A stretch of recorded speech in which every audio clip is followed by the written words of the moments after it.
ဒီကားကတော့မိစ္ဆာလောကနဲ့လူလောကပေါင်းဆက်ထားတဲ့ကိုလီးယားနိုင်ငံမှာဖြစ်ပျက်သွားတာပါကေကြပါဦးရှင်စုံပြီးကွာအေးမိစ္ဆာတွေကလူတွေရဲ့ဝိညာဉ်တွေကိုခိုးယူပြီးတော့သူတို့ရဲ့ဘာမှမသိတဲ့မီးမိစ္ဆာဘယင်းကိုအားသွင်းပေးနေကြတာဒါပေမဲ့လူတွေရဲ့မျိုးဆက်မှာတော့ကိုလီးယားနိုင်ငံကိုကာကွယ်ဖို့အတွက်စောင်ရမ်းလှတဲ့မိန်းကလေး၃ယောက်ထွက်ပေါ်လာပြီးတော့ခေတ်ဆက်ဆက်လူသားတွေကိုကာကွယ်ပေးရတယ်ပေါ့ဗျာโอเคပါမင်းဆိုကငါဆိုတဲ့ပုံမိုက်တယ်ဟျောင်ငါဆိုပုံမိုက်တယ်ဘာညာပေါ့တာကြီးတို့ရာဒါပေမဲ့သူတို့ကဘလို့ကာကွယ်လဲဆိုရင်တော့တာကြီးတို့ရာတချင်းနေဆိုပြီးကာကွယ်လာတဲ့ကွာဒီယာဒီမဒီယ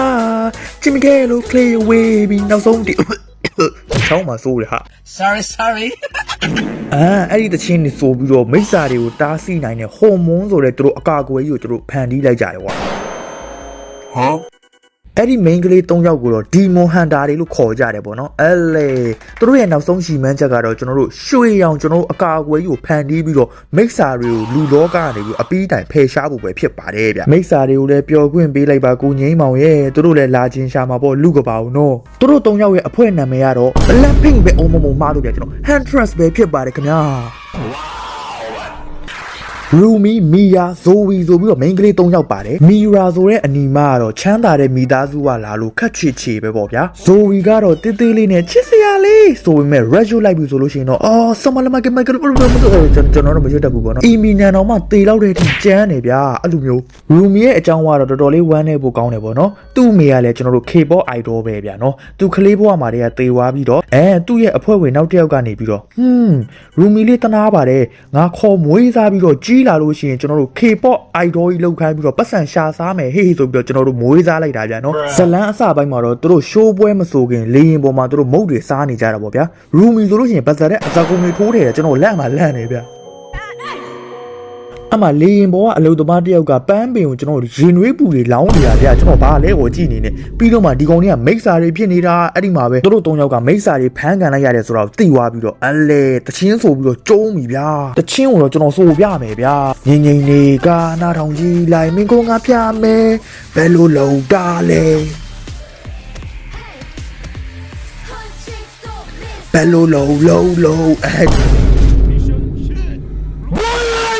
ကျွန်တော်မြန်မာလူဆိုပြတာဗျာနော်အဲ့လိုသူတို့လူတွေကိုတချင်းဆိုပြလေသူတို့အကာအကွယ်ကြီးကအားကောင်းလာလေအဲ့ဒါနဲ့ပဲသူရဲ့မိစ္ဆာဘီရင်ကမကျင်တော့ဘူးပေါ့နော်မိစ္ဆာဘီရင်ကပိတ်ခံတာဆိုတော့အားနဲ့မိစ္ဆာဘီရင်လည်းဘာမှကိုလုံးလို့မရတော့ဘူးဆိုတာလည်းနောက်ဆုံးသူတို့လည်းအစိုးရအဖွဲ့ဖွဲ့မယ်ကွာဆိုပြီးတော့သူတို့ယောက်ျားလေးအဖွဲ့တစ်ခုကိုဖွဲ့လိုက်တယ်ကွာအဲ့ဒီအဖွဲ့တွေကမင်းသားဂျီနူစောက်ရမ်းချောတာဟဲ့အောင်ရေတကယ်ချောတာကွာနော်အဲ့ဒါနဲ့သူတို့ယောက်ျားလေးအဖွဲ့နဲ့မိန်းကလေးအဖွဲ့နဲ့ပြိုင်ကြရတယ်ပေါ့ဗျာအကြီးမားဆုံးလှုပ်ဝက်ချက်ကြီးကတော့ကိုလူတို့ရေရူမီကမိစ္ဆာတစ်ပိုင်းလူတစ်ပိုင်းဖြစ်နေတာဗျာအကြောင်းတွေပေါ်လာပြီးတော့သူ့ရဲ့လေဘေးနားထိရောက်လာတဲ့အခါမှာတော့သူတချင်းဆိုတဲ့အတန်မကောင်းတော့ဖြစ်လာတယ်ပေါ့နော်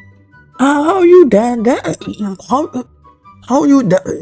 အဲ့လိုဖြစ်နေမှာလို့ကိုလူတို့အမှပဲရူမီကဖင်ရပြီးတော့သူတို့ရဲ့တချင်းအစ်စ်ကိုထုတ်လွှင့်လိုက်တယ်ဟေ့အောင်ရေးထုတ်လွှင့်တော့လူတွေကကြိုက်ရောအမှသူတို့တချင်းဆိုခိုင်းတာပေါ့နော်သူတို့တချင်းဆိုသွားတော့မယ်ကိုလူတို့အမှအတန်းလည်းမကောင်းဘူးဆိုတော့ပြဿနာတွေတက်ပြီအမှလေးချင်းနေနေပဲကောင်းမတွေဟဲ့ငါတချင်းဆိုလို့မရတော့ပွဲဖြတ်မှရတော့မယ်တွေဖြစ်ကုန်ရူမီကဘာလို့မိစ္ဆာတစ်ပိုင်းလူတစ်ပိုင်းဖြစ်နေရလဲဆိုတာပြန်ပြတဲ့ခန်းမှာသူ့အမေကမိစ္ဆာကောင်းနဲ့ဘာည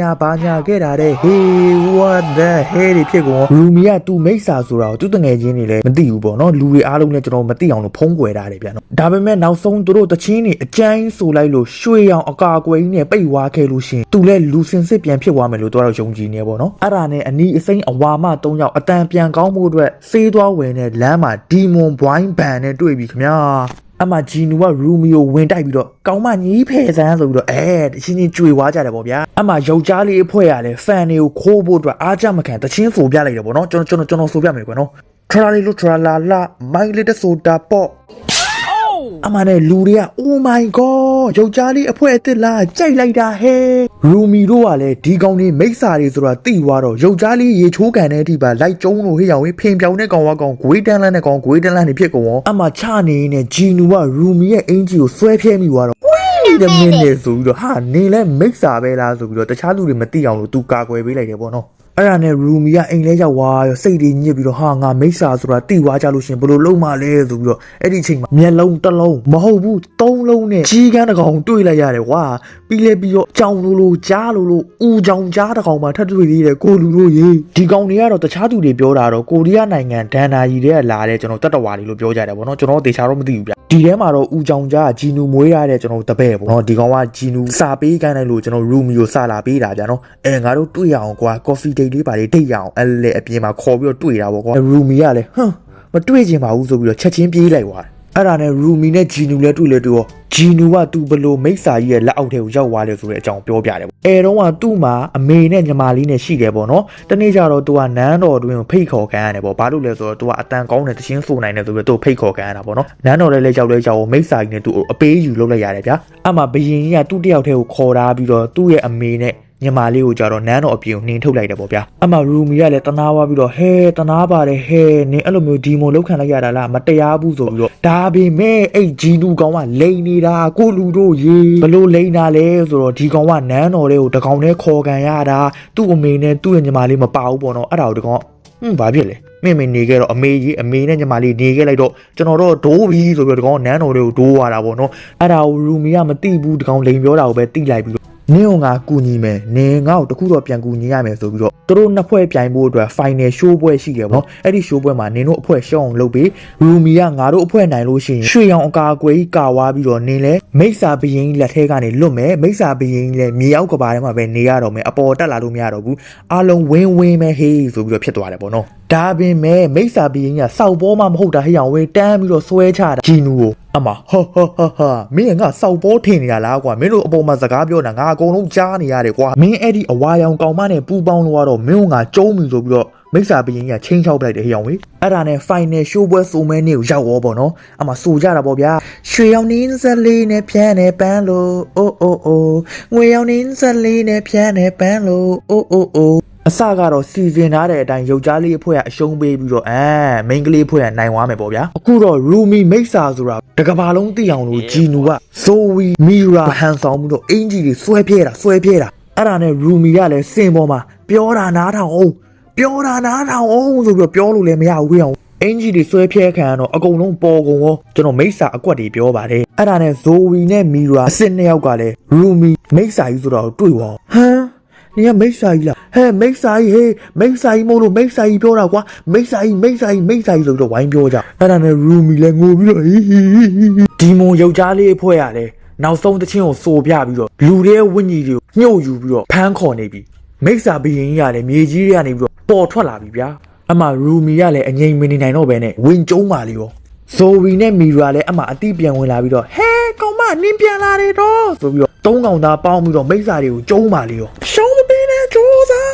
နောက်ဆုံးမှာじゃရူမီနဲ့မိစ္ဆာဘရင်ကြီးနဲ့ထိတ်တိုက်တွေ့ပြီပေါ့ရူမီကဓာတ်နဲ့မိစ္ဆာဘရင်ကြီးကလေစာကြီးနဲ့မှုတ်ပြီးဟေးမိစ္ဆာဘရင်ကြီးကဝင်းကြီးတွေစားတော့စောက်ရမ်းနေအားကောင်းနေတော့ရူမီကမနိုင်တော့ဘောနော်အဲ့လိုဖြစ်နေတဲ့အချိန်မှာပဲဂျီနူကကြည့်လို့မရတော့ဘဲနဲ့နိုးငါကောင်မလေးကိုငါကင်မရတော့မယ်ဟေးဆိုတော့ဝင်ပြီးတော့ခံလိုက်တာရွှင်းအဲ့လေလေစာရောင်ကြီးကြားထဲဝင်သွားတာအမရူမီလဲ no ဆိုပြီးတော့မိစ္ဆာဘင်းကိုတစ်ချက်တည်းရွှင်းနေဆိုပြီးတော့ဓာတ်နဲ့ကြိတ်ပလိုက်တာဖာဆိုမိစ္ဆာဘင်းနဲ့ကွဲသွားတယ်နှစ်ချမ်းအမရူမီတို့၃ယောက်လဲသူတို့ရဲ့နောက်ဆုံးတစ်ချင်းကိုပြန်ဆိုလူတွေလဲအတိစိတ်တွေပြန်ဝင်လာပြီးတော့မိစ္ဆာဘင်းလဲမြေအောက်ထဲကိုပြန်ရောက်သွားသူတို့ရဲ့ရွှေရောင်အကာအကွယ်ကြီးကလည်းအောင်မြင်စွာနဲ့ပဲပြီးဆုံးသွားပါတယ်ခင်ဗျာဒါပဲငါလဲမောနေပြီဘိုင်ဘိုင်